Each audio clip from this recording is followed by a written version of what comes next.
Magandang araw mga kaibigan. Ito, pag-usapan natin ang pangatlong kaso o petisyon na naisampa sa Korte Suprema laban sa administrasyon ng Pangulong Marcos Jr., specifically sa constitutionality ng 2025 National Budget or General Appropriations Act. Nakakaawa na po ang administrasyong ito, lalo na ang Pangulo. Kita nyo sa kanyang mukha nung may nagbisita na taga US government sa kanya sa Malacanang, namamaga ang mukha, namamanas, teary eyes, hinihingal. So, tapos ito pa, kaliwat kanan ng kaso.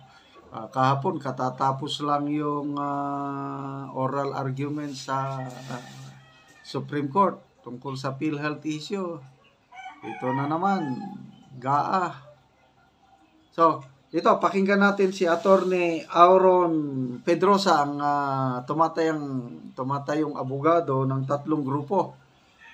Teachers Dignity Coalition, Freedom from Death yung utang coalition, and Philippine Alliance of Human Rights Advocates nag-file ng petition for certiorari and prohibition laban sa 2025 national budget. Sa yung council ng tatlong organizations ng Teachers Dignity Coalition, Freedom from Death Coalition at ng Philippine Alliance of Human Rights Advocates. Ang final po natin ay petition for certiorari and prohibition with prayer for issuance of a temporary restraining order. Nakapatungkol po ito sa dalawang ahensya ng gobyerno, kamay, departments of the government, executive at yung legislature, na ang ginawa nila, lalabas parang fiscal dictatorship, no? Na ang nakasaad sa saligang batas, that is Section 5, Paragraph 5, Article 14, of the 1987 Constitution, the education sector should get the biggest, the highest budgetary allotment. Hindi po nasunod yan. Ang ginawa ay creative budgeting para ipalabas na malaki ang budget ng education, 1.057 trillion pesos. Pero pag titingnan mo, may mga, tulad ng binanggit ni Benjo, may mga pinasok na budget items na hindi kasama ng education sector. At kung sisilipin natin yung bayad utang, hahabot ng mahigit 2 trilyon piso yung pambayad sa interest payment and principal payments. Gusto natin balikan ng Korte Suprema yung kanyang decision. Nauna na, yung 1991 case, no? 1990s case na kinilala niya na may karapatan, prerogative ang Kongreso kung saan ilalagay, i-allocate yung budget ng pamahalaan. On the basis of national interest. Sinite natin sa ating petition na national interest should compel the judiciary to the Supreme Court to stop the implementation, the disbursement of funds from the General Appropriations Act of 2025 dahil bagsak na po ang kalidad ng edukasyon ng Pilipinas. Nasa krisis ang edukasyon ng Pilipinas.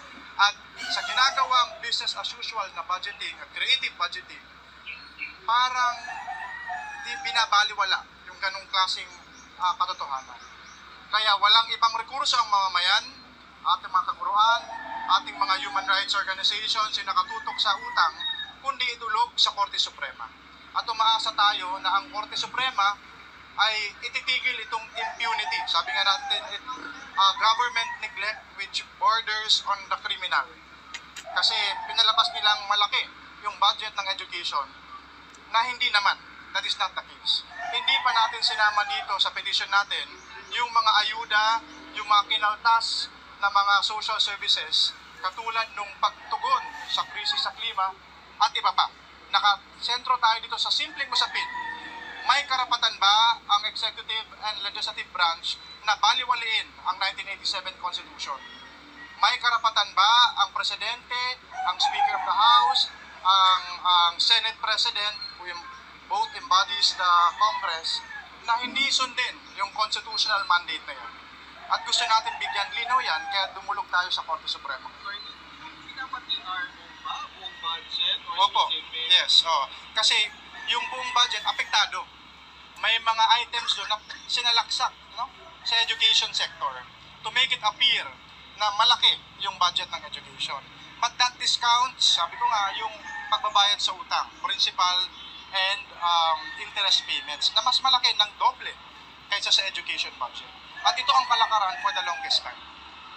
And hindi naman po magsasuffer din yung mga functions.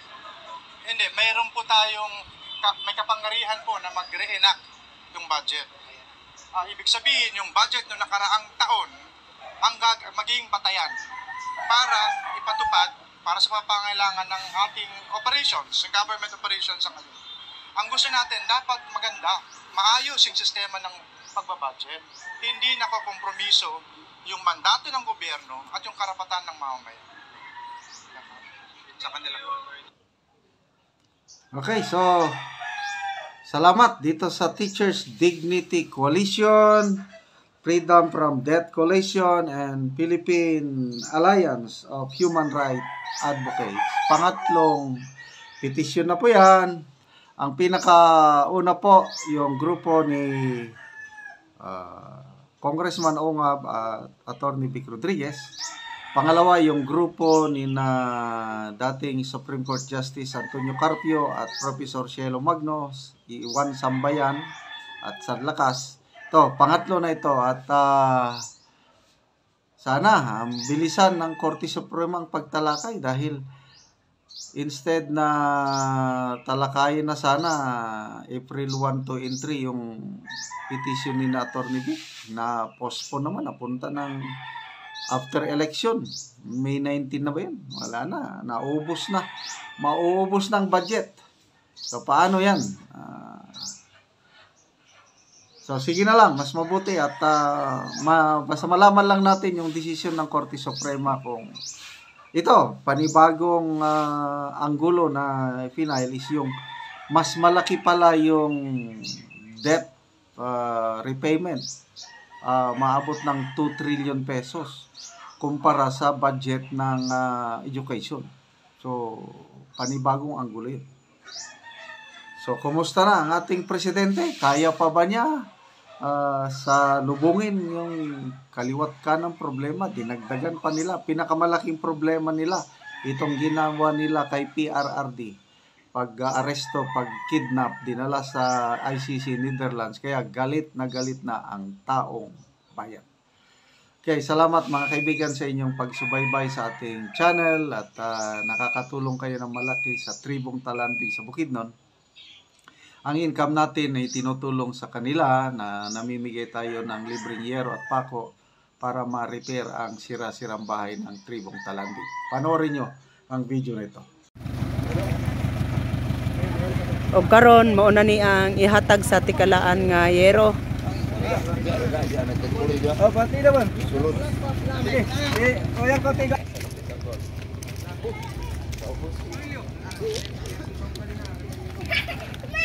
Bakit masamat ka anak kay sin?